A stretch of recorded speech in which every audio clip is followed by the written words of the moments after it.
أعوذ بالله من الشيطان الرجيم.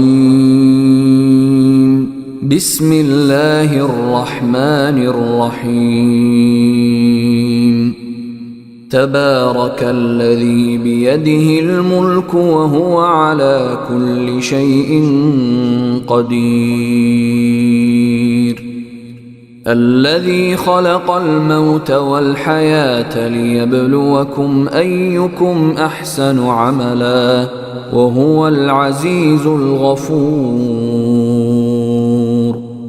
الذي خلق 7 سماوات طباقا ما ترى في خلق الرحمن من تفاوت فارجع البصر هل ترى من فطور ثم ارجع البصر